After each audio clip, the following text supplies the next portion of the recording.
Today, before we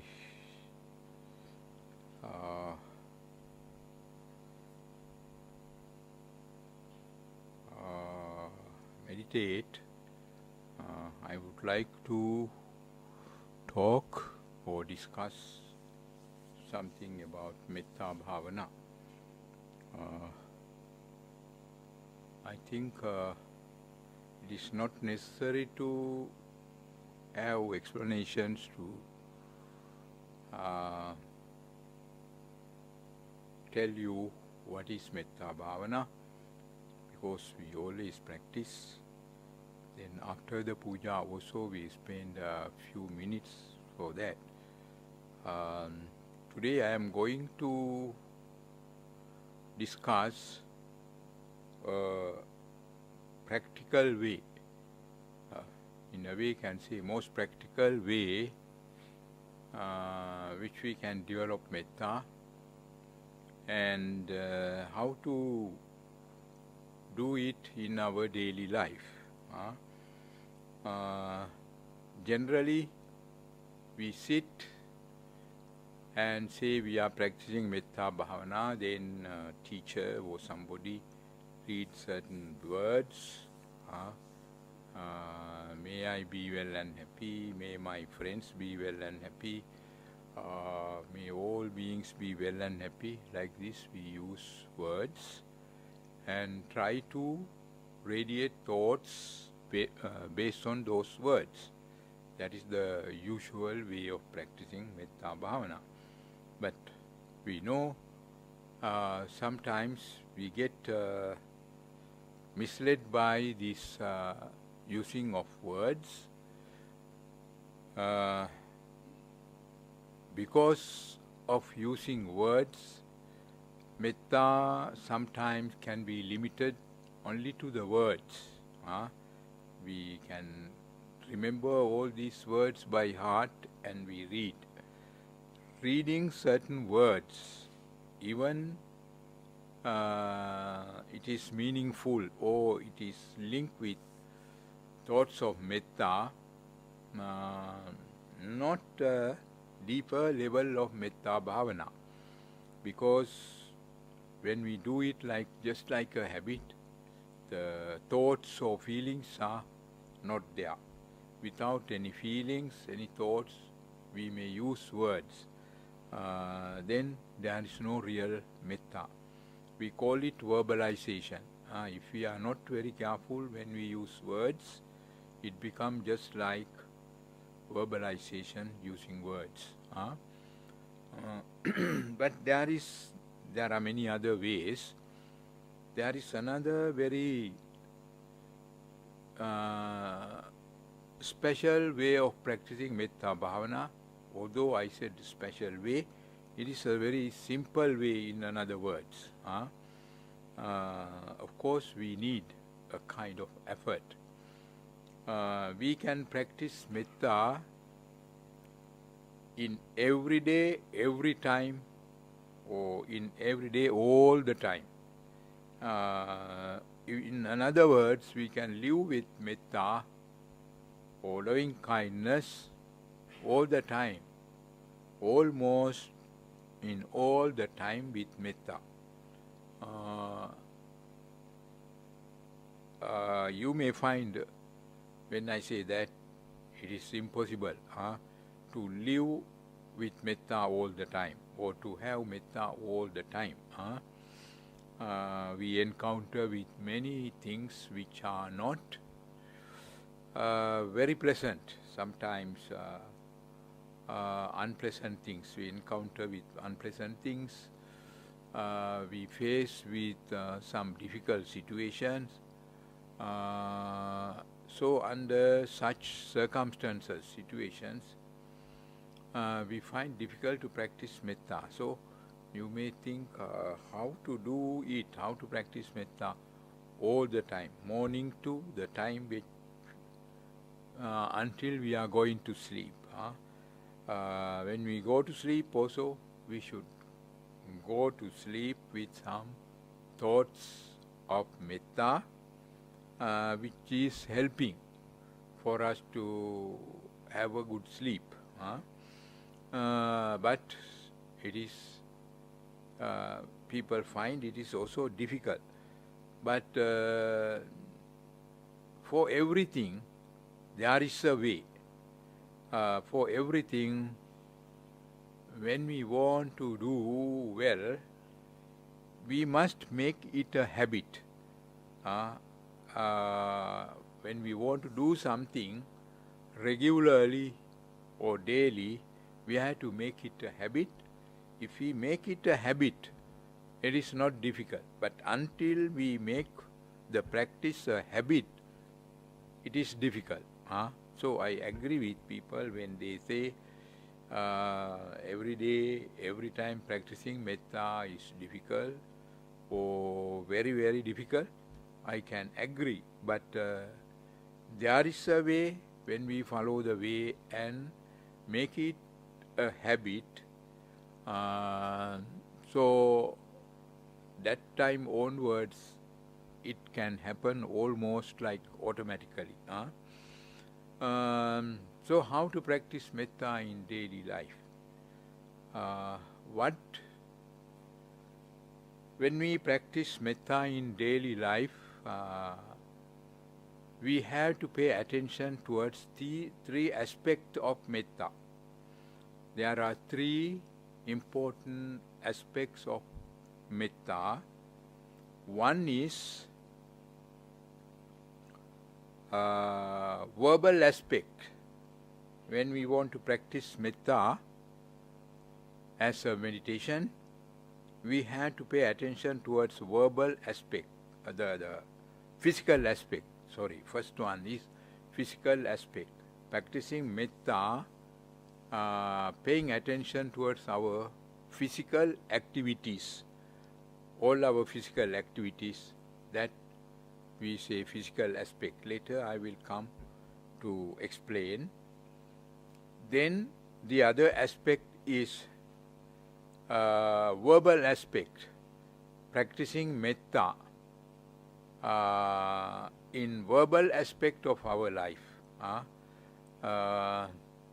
Use all our words in order to practice metta. In other words, when we are talking, when we are using words, put in some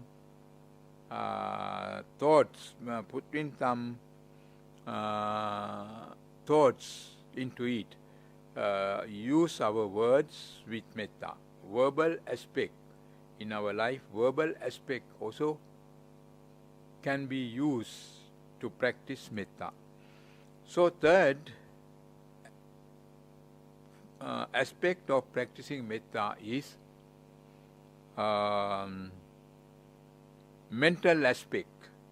Practicing metta with the help of our thoughts. We have many thoughts every day. We produce countless thoughts. Non-stop thoughts are coming all the time to our mind. So we have non-stop thoughts coming in and out, coming and going. So mental aspect, paying attention towards metta, according to mental aspect means we try to produce our thoughts with some metta. We add metta towards our thoughts. It is not that sit and think, may all beings be well and happy, may all beings be free from suffering. That is another way, as I mentioned earlier. Mental aspect, using our mental aspect to practice metta is different thing. But if we can do it, if we develop it as a habit, having metta with our thoughts, or adding thoughts of metta towards our thoughts, with thoughts, that means whole day we can have metta or loving kindness. So, there are 3 ways to live with metta. Metta with our physical aspect or physical activities, metta with our verbal activities, metta with our mental activities. This is very practical, and we can practice without sitting somewhere while we are doing, because in our life, what we do verbal actions, we do physical actions, verbal actions, and produce many thoughts. So, these are the things we do morning to night, night to morning, every day, every kind of activities. When we involve with all kind of activities, these are the things we do. Verbal, the physical actions, verbal actions, and producing thoughts. These 3 things we are doing, nothing else. So if we look after these 3 aspects and add some thoughts, add some metta towards these 3 aspects, even if we don't sit and practice metta bhavana, we can say we are practicing metta bhavana very effective way. It is the most effective way. We can sit, use all the words with metta, but when we encounter with certain situations, if we cannot maintain thoughts of metta, it is just living with words. It doesn't work. But if we look after these 3 aspects, physical aspect of our life or physical activities with metta, then verbal activities with metta, and thoughts with metta, we have metta in our daily life, or we can say everyday life we have metta. But we have to make it a habit. To make it a habit, we need another support of another meditation. If we have developed mindfulness, it is not necessary to have a very high level of mindfulness. But as a daily practice, if we have developed mindfulness on our breath, we can use that very mindfulness towards all aspects of our life. When we are doing bodily activities, we can be mindful. Mindfully we can do. When we are doing verbal action, so in other words, when we use words, we can do it mindfully. When we when we are producing thoughts, or when we are having thoughts, we can have thoughts mindfully. If we are unmindful, we produce a lot of bad thoughts, wrong thoughts. Bad does not mean they are evil. Some thoughts can be evil, some thoughts just not good, not productive, not helpful for our own development or for others. So, if we are not mindful, our thought process can be polluted. But if we are mindful, we can stop pollution of our thought process. So, mindfulness can go with this metta practice. Mindfully do actions mindfully, use words mindfully, use thoughts, and add for our actions, bodily actions, some metta. Add some metta towards our verbal actions, add some metta towards our thoughts. It is effective, it is practical, and it can work. But unless we make this a habit, it is quite difficult. But that is the most effective way. Then let us talk about the first one. How to practice metta with our physical aspect of life. We do many things physically in our daily life. Of course, the easy to remember are eating and drinking. Morning we drink, we eat some food. Lunchtime we eat something. We drink some thing. At night we take our dinner, eat. These are general actions. But besides that, we do many things. We work. In our working life, we have different kind of things to do. So, when we do these things, why can't we add a bit of thoughts of metta?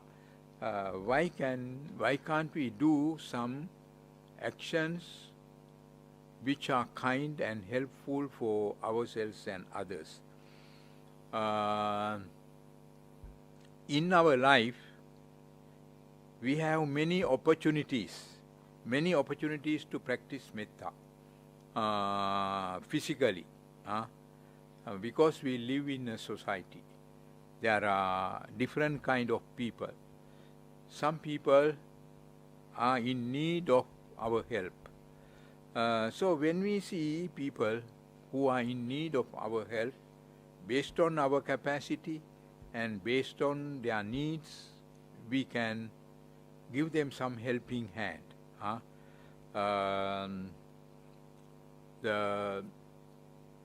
Sometimes we can see some people need, especially near Chinese New Year, some people need, especially old folks, they live alone, or few old folks live together. They may need some cleaning of the house. Sometimes near New Year, near Vesak, Buddhist library also needs some cleaning. So, how many of you can see it? But when we approach and say, oh, please come and help, it is a different thing. Then you come and help also, it is very good. But that is an opportunity. Cleaning. Buddhist library is a place where we need a lot of cleaning. Anyway, I am not telling this in order to get your help. Because this is something like a public place. People come and throw so many things. They don't have good physical actions. Near New Year, when they are clearing their house, if they have a lot of unwanted books, they bring and just put outside. Where is metta? If they have some metta towards us, they won't do that. They are scared to throw also. Very scared to throw books. They think it can bring bad luck or something. Then they throw here. Without telling us a lot of unwanted books. So you see, verbal actions sometimes, the physical actions work in a bad way without metta. They do it, that action. I don't say they have anger, but they don't have metta. Then we can see Singapore law is very what do you call, strict. When people throw rubbish, there is a fine. but not now. It may not work much. Most probably foreigners, number of foreigners is higher, cannot control. Anyway, still that rule exists. But we can see our actions we do without metta. We can see when we get up early morning, we can see there are quite a number of cleaners go around and clean. So if we get up late to Singapore, we see Singapore is very clean. But if we get up early, sometimes it is not true. People still throw a lot of rubbish. It is an action where metta is absent. We eat, we do something, we use papers or something. Why can't we put it in a place which is not troublesome for people, which is not polluting our environment? That is a kind of metta we can use, we can practice with our verbal actions. That is the physical action. Physical action with metta. Then we can help when it is necessary to help old folks. Sometimes we can see, generally when we grow older and older, we become more stubborn. Because I know it now with experience. We don't like people to hold us or help. Sometimes it is the nature of all people. I know about a monk. He is living in Singapore also.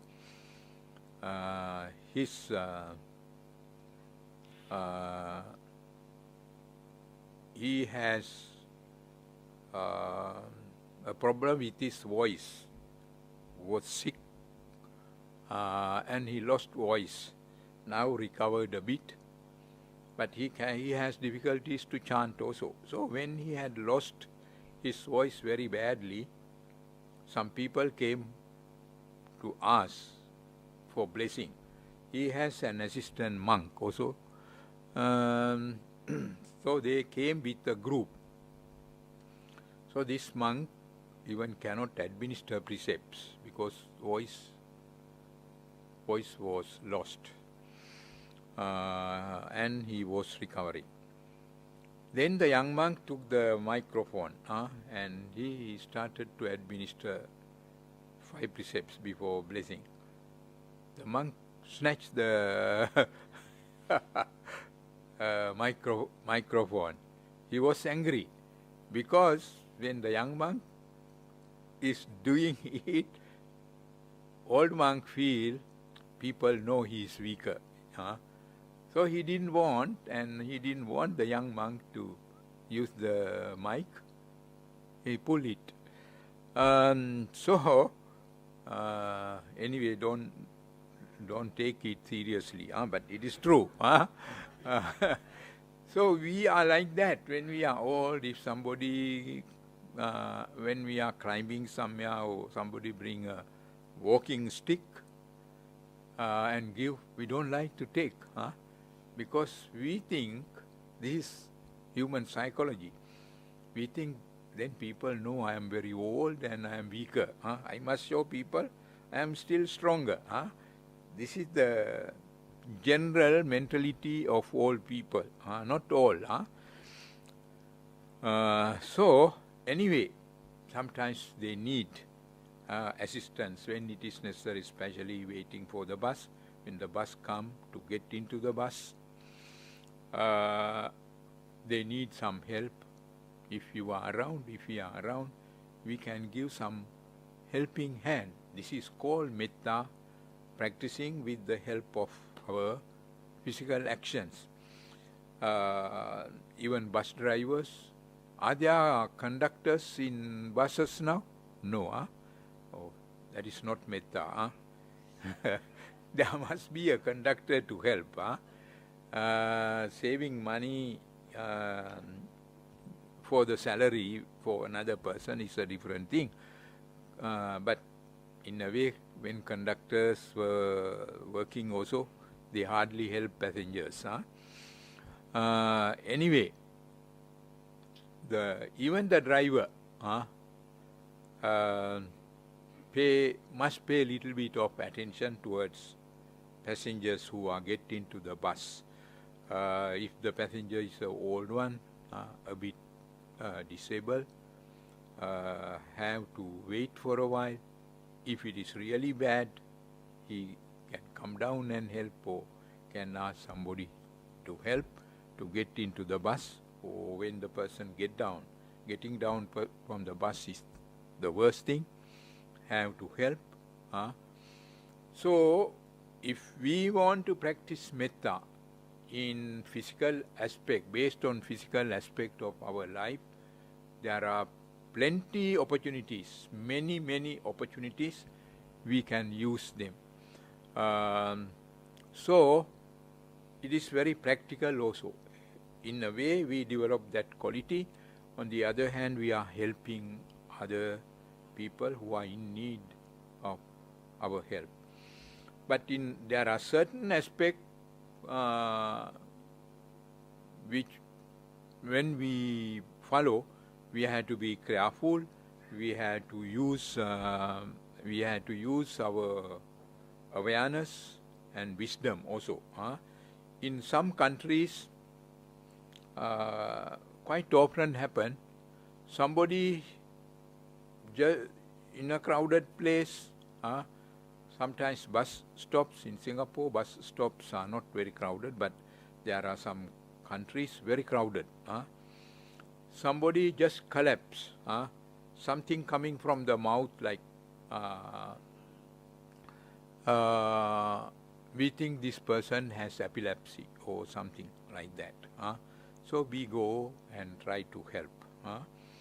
But after everything finish and come back, go halfway, when we see our pocket disappears. So, there are tricks like that. So we have to use our wisdom, understanding also, depend on the place, and very carefully also we have to help people sometimes, because people can take advantage of others' metta or kindness.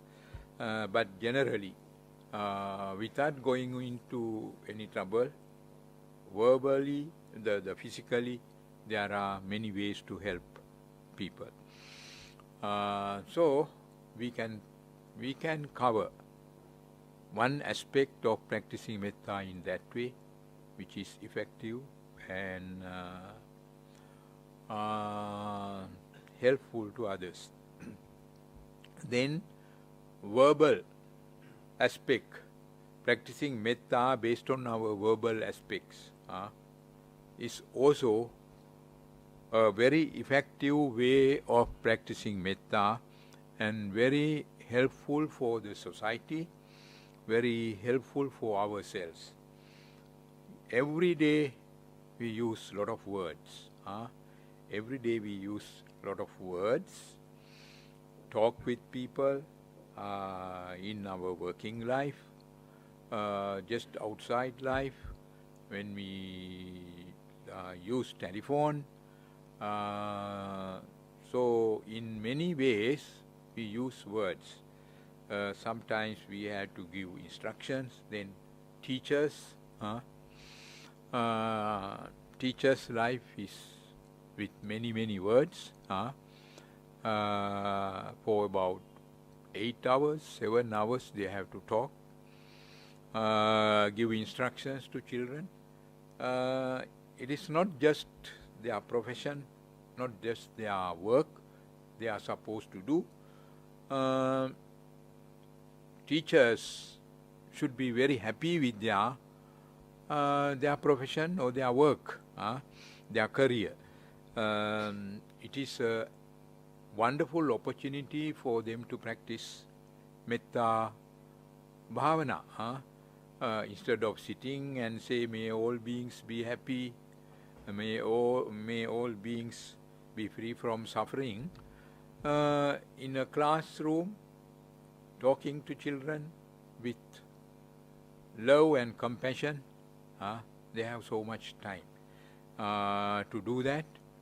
So it is a good opportunity. When they talk with love and compassion, that means teachers talk or teach with love and compassion, it works better than teaching or talking without love and compassion. It is just like cooking food also. Why restaurant food, but some people may not agree with me. Why restaurant food is not so tasty? They don't have metta. So they even, I think, hardly talk about money, because the cook doesn't get much money. The restaurant owner get more money. So they just cook by paying attention towards salary. They need a salary, so they have to work. They cook food. But mother's food, this is not a myth or just a belief. Mother's food is generally very tasty. Or friend's food is very tasty. When a friend or when a mother, actually mother is the greatest friend. No other friends who is greater than that.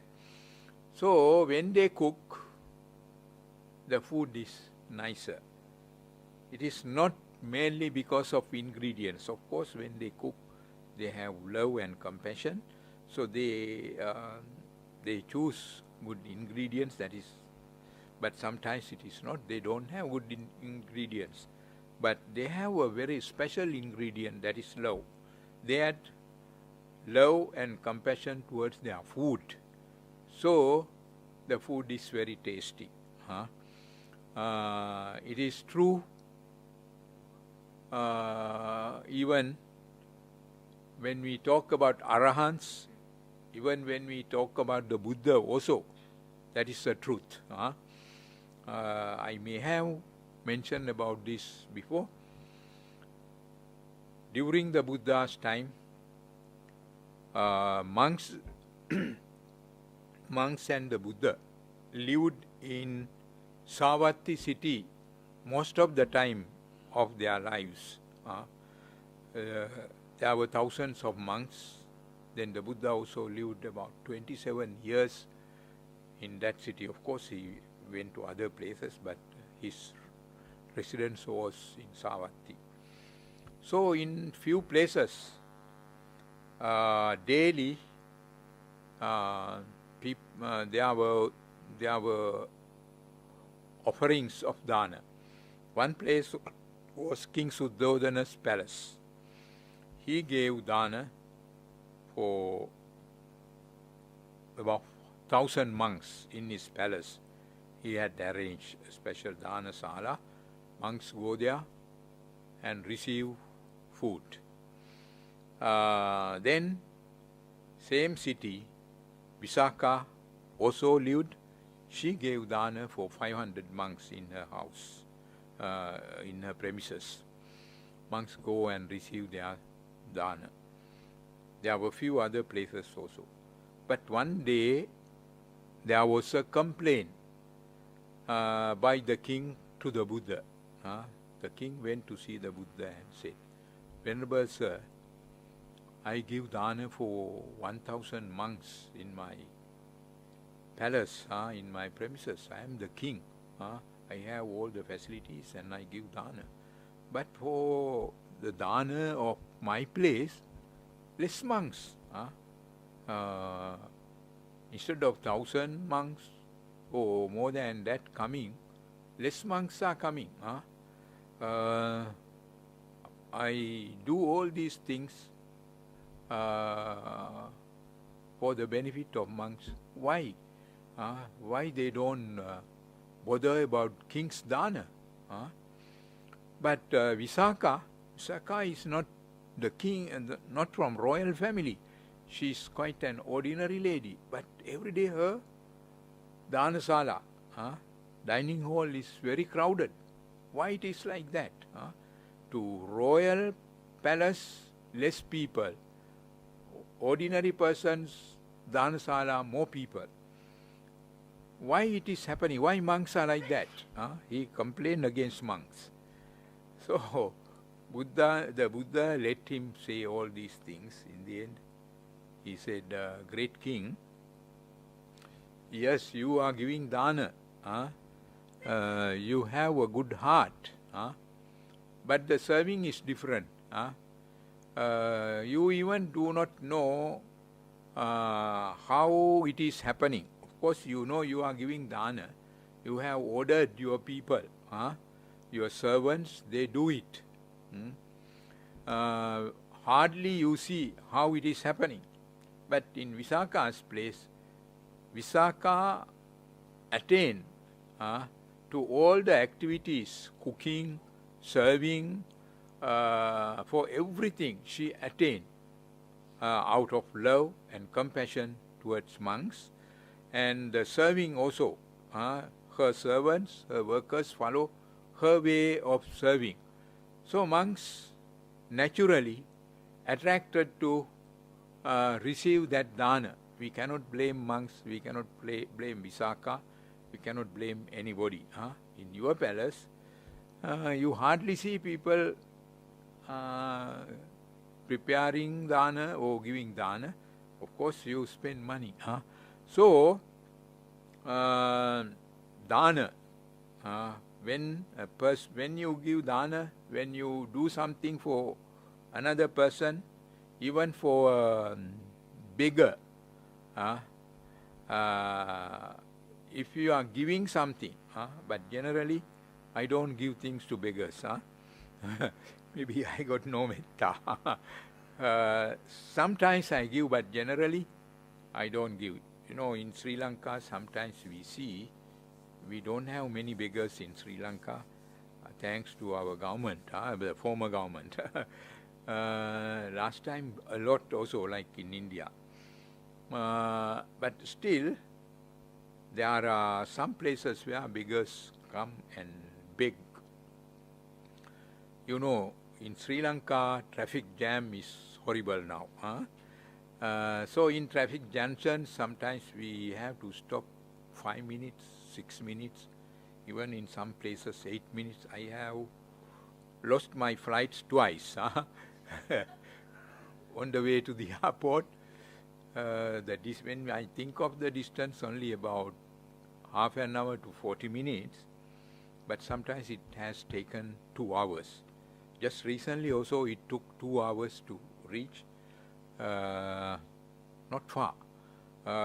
So, that is a good opportunity for beggars to collect something.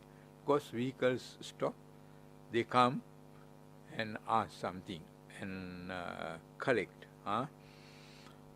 So, I hardly give this kind of people.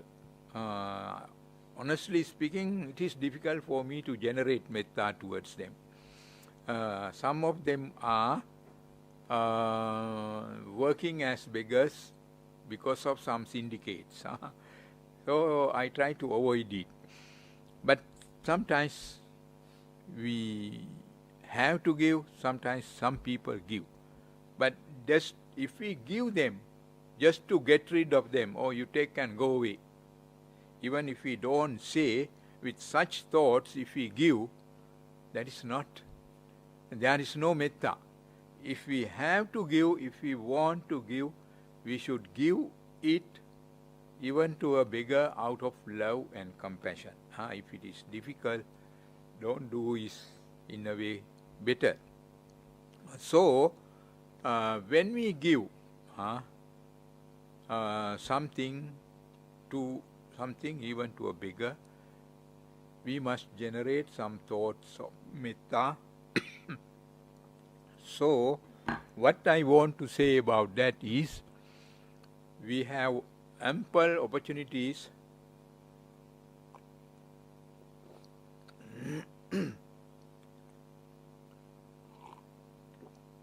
to practice metta in verbal, in physical aspects of our life. So come to verbal aspect, also have many opportunities. As I said earlier, when we are talking with a person, we need a bit of mindfulness to practice metta with our words. Sometimes we may get a telephone call when we are very tired and want to have a rest. Then somebody call, then answer, then go to rest. Another one call, answer, go to rest. Like this, sometimes few calls come one by one. So when the last call is coming, we can't control our temperament. So sometimes angry words may come out. But it should not be, it should not happen. If we are mindful, we bring in mindfulness. Before metta, bring in mindfulness, then can bring metta after that. With some metta, we should answer, we should talk. Sometimes, if we are busy people, very important people, important means people come and ask advice, ask help in many ways, sometimes non-stop.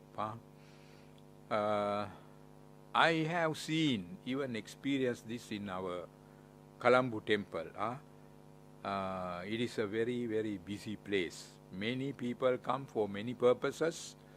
They come to see the senior monk. Generally, I am quite lucky because I am not staying there. The victim is my brother, whenever we were Ratana. So many people come. One go, another one come, another one come. When 10 people come, maybe 9 of them come asking for some help for different kind of cases, reasons. Maybe one come asking Venerable, what do you want? Do you want my help to do this or that? Very seldom. Most of the people come and ask something, some help. So that is, I think, in a way, if we practice, I don't know how far he practiced metta. If we practice, he is in a very, very great position to practice metta. Very difficult.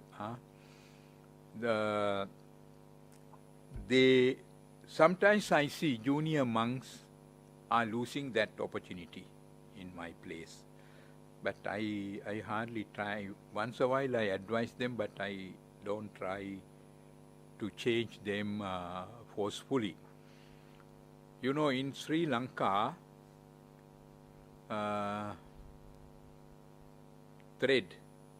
blessed threads is very, very popular. Every day hundreds of people come to ask it, come to monks' quarters. So the problem is morning to night they come. There is no any special time. You know, around 11:30 we go for the lunch. Going for the lunch, we must do it 11:30 because people who are waiting for serving will have some problems if we don't go on that time. We must go. But people come. When we are going for the lunch, dana, to the dining hall, people come. Why? I want some holy threads. Give and about to go again, another group come. So how to control, how to maintain metta. But whether we do it or not, this is a good opportunity. We must take this as a good opportunity to test our temperament. But some of our young monks, I can see when people are entering to the monks' quarters, they go into rooms. So it is a very sad thing. In a way, I feel very sad about them, because that's a good opportunity. These people, of course, they don't have a system. Anytime they want, they come and ask. Even that, we must think of them with little bit of metta.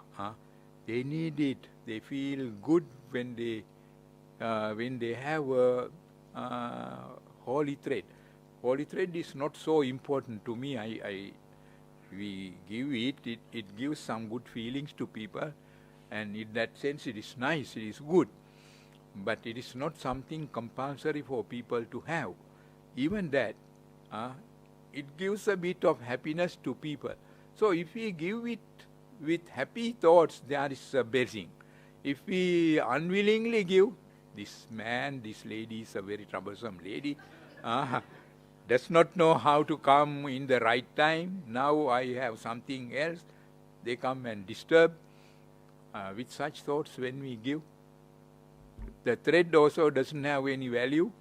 We are also losing the opportunity to practice metta.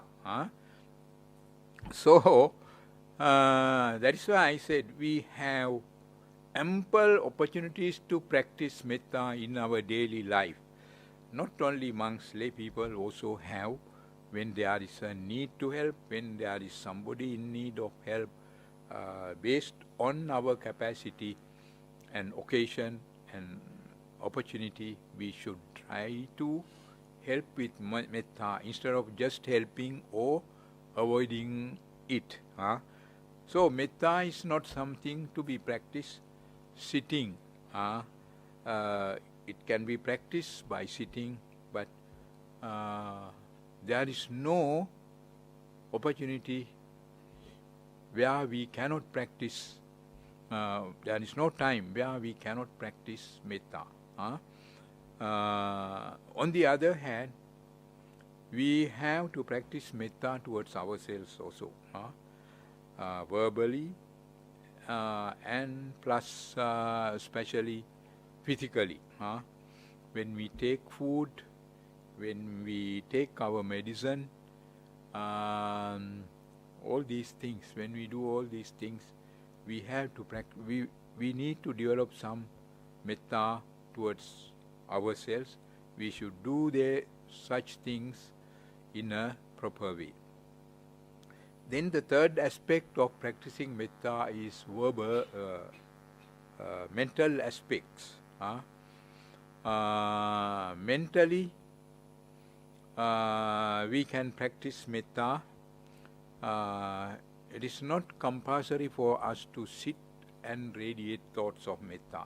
That is one way of practicing. But in our daily life, whenever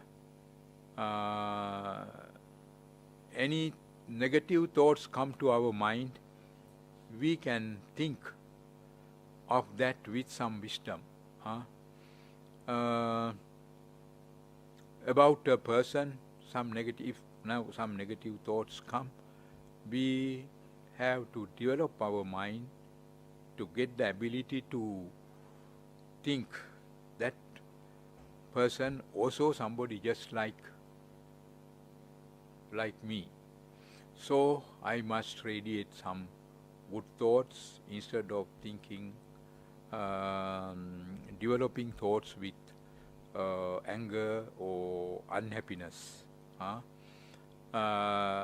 Then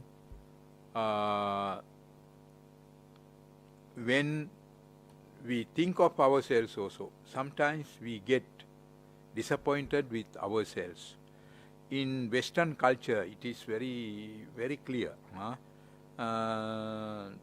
when we talk with some Western people, we found they have a lot of hidden anger towards themselves because of some failures or some competition with others.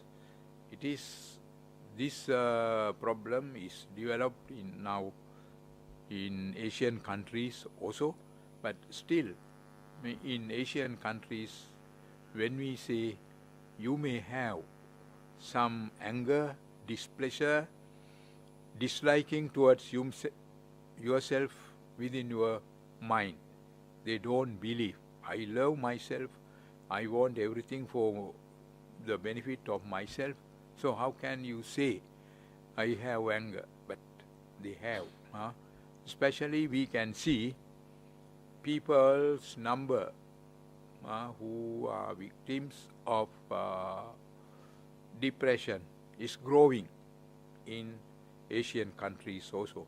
Many people have depression. Why people have depression? Main reason is they develop disliking towards themselves. Unfortunate thing is without their own awareness. They are not aware of that due to many reasons, because of some relationship, because of some failure, because of losing something, losing face, losing good name. Because of all these things, some people develop disliking, in other words, anger towards themselves, and it becomes stronger and stronger after some time, and it reach the danger level. So we have to check that. Mentally practicing metta means we should check that kind of situations. Recently I read the news in the paper, husband killed the wife, 37 years of, if I am not wrong, 37 years of the wife. So we think he got angry and killed her, that's all. But I don't see it in that way. 37 years of wife.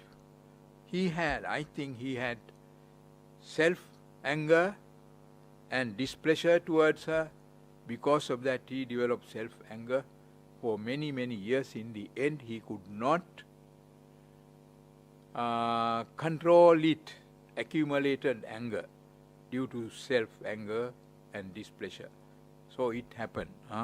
For such a person, if somebody had seen and talked to him and did counseling, but counseling for this kind of people, 1 day, 2 days is not possible, useful. It needs months and months.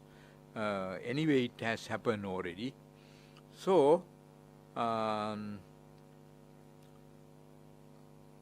metta towards oneself is more important than metta towards others, because we cannot talk about metta towards others if we do not have metta towards ourselves. So there also we need mindfulness. Mindfully we must see whether we are developing displeasure, anger towards ourselves, or aversion towards ourselves.